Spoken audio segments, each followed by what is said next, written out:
Hey guys, welcome back to my wrestling podcast. This is Phillip streaming live on Tape 101. So today I would like to talk about a few different topics.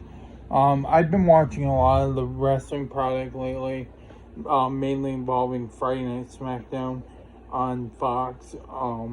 And basically, most of that product is based on the Tribal Chief and the Universal Championship and all that. The question keeps getting posed every single week as to who can stop the Universal Champion. My thoughts and theories on all this is a few different things. One, if he's going to be stopped, it's got to be by someone credible.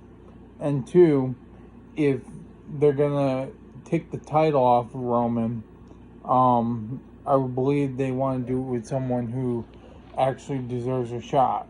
Roman is a very credible champion. I will admit, at first I had some criticism about Roman Reigns, but now that Roman has held the title for over 300 days, he's really he's won respect with me. His dominant performance against Rey Mysterio inside Hell in a Cell, on the first ever Hell in a Cell that was televised on television ever, was probably the best performance he's had in a long time. Now, my theory on this, I know for a fact that they set up the pay-per-view match for Money in the Bank, Roman Reigns versus Edge. But my theory on that match is I don't believe Edge is going to take the title off Roman Reigns. I think they're either going to have him hold the title till Survivor Series or SummerSlam. And my thoughts on this would be that The Rock returns to Survivor Series to set up the match with Roman at WrestleMania. And that at WrestleMania, either he's still the Universal Champion, The Rock takes off him, or someone like Dominic or Ray will come back, or the Money in the Bank winner. Somebody will, one of those three possibilities in my head would come to mind. As to who could take the title off. I know Dominic's got a score settle with Roman Reigns because of what he did to Dominic. He threw him outside the ring, launched him like a dart. And so I believe that in this case scenario, it should either be Dominic who takes the title off him or the Money in the Bank winner. I believe that fact for a couple of different reasons. One being that Dominic's young. He's earned the privilege to be a champion other than tag team champion. And by putting the title on Dominic, I believe that it would draw fan approval because so many people like him. So many people put their backbone to him, and they really like this kid. And I believe that at some point, if not soon, he deserves a Universal Championship run. Now I'm going to switch my focus over to Paul Heyman. Now, for a year and a half, the question speculated last year for a year and a half about what Paul Heyman's role would be after Brock Lesnar left WWE.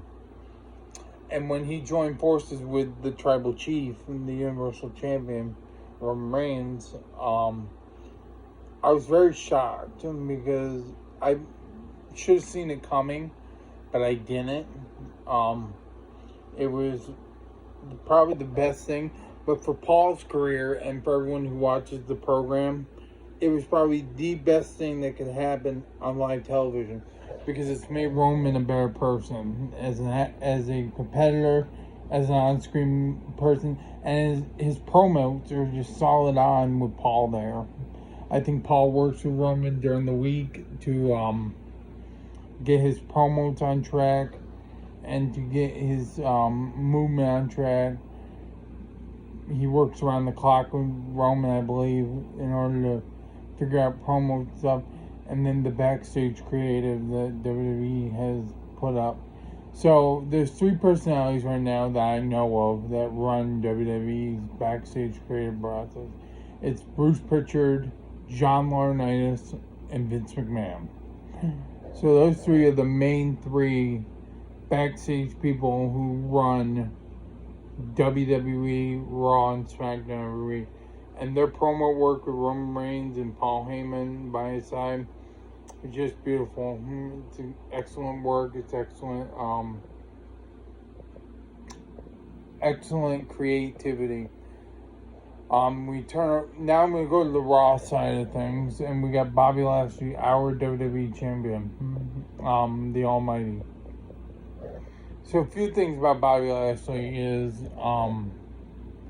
he is one of the best to ever grace this ring. In his 2 appearances in WWE, he's held almost every major title that there is to hold in WWE, along with winning the WWE Championship earlier this year. Bobby is proven in his last 4 title defenses that he can carry the legacy of the WWE on his back and continue to go in an era like no other. And with MVP by his side, I don't think Lashley can be stopped. Then you got a guy like Drew McIntyre. So Drew McIntyre, here's my opinion. The draft's coming up in August. There's no secret about that. The draft will be in August and September. And my opinions on the whole draft thing is I think Drew needs to go to SmackDown for a few reasons. One being that Drew needs a fresh start in WWE. He needs something, more challenges, more opportunities, and more wrestling entertainment. And I don't think Raw can give it to him anymore. I honestly think that he's beyond his time on Raw. He lost his Hell in a Cell match at the Hell in a Cell pay-per-view to Bobby Lashley. And he's in the Money in the Bank match, but I don't believe he'll win Money in the Bank. So once he doesn't win Money in the Bank, I don't think there's any other opportunity other than be drafted to SmackDown for him. Another reason why is I think that he needs to start feuding with someone like Roman Reigns, like Seth Rollins, if Seth Rollins remains on SmackDown. People like, who else? Dominic and Ray and Murphy. All those guys who are the face right now of Friday night.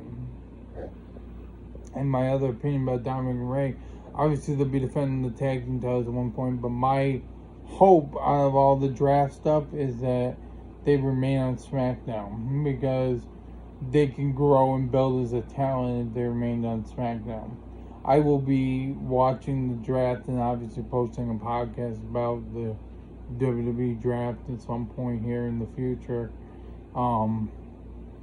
as I will be posting about this podcast for a while. But it's good to see that the Raw and SmackDown rosters have talent, main event caliber talents like Roman Reigns and Drew McIntyre, Bobby Lashley and the Viking Raiders, Arcade Bro. All those guys are main event talent superstars, and they deserve an opportunity. And lately, even though the talent and the roster's been under budgeted, it's been they've been really creative on their process, so to speak, and that's what I like about WWE. So I hope that they continue their run with WWE. I think with the live event tour and ticket sales and whatnot, they're going to be more successful than normal because of their ticket sales and their live merchandise that they'll be selling, their cups, t-shirts, masks, headbands, armbands, you name it.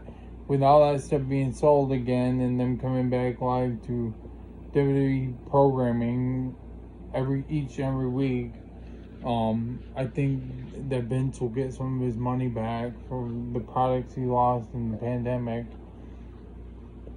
From what I understand, the reason the recent talent releases came out on was because they lost a lot of money in the pandemic. I believe that in that case, if the money starts to go back up, maybe they can hire some of the talent back, or even get some of the old talent back. The biggest one that shocked me with the pandemic was Braun Strowman, obviously.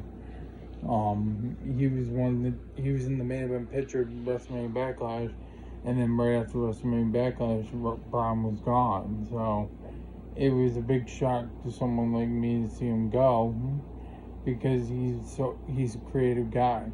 But obviously, the guys that are being paid more are probably going to be going first, because WWE can't salvage right now with big contracts because of the fact that they don't have enough money. So, I believe in their case, once they get back on the road and they start getting ticket sales and all that stuff again, then they will be able to produce more money. But I guess we'll have to see. Anyway, this has been another edition of the Phillip Dessert Podcast. I'm Phillip Dessert, and here I'm your host. Catch you next time.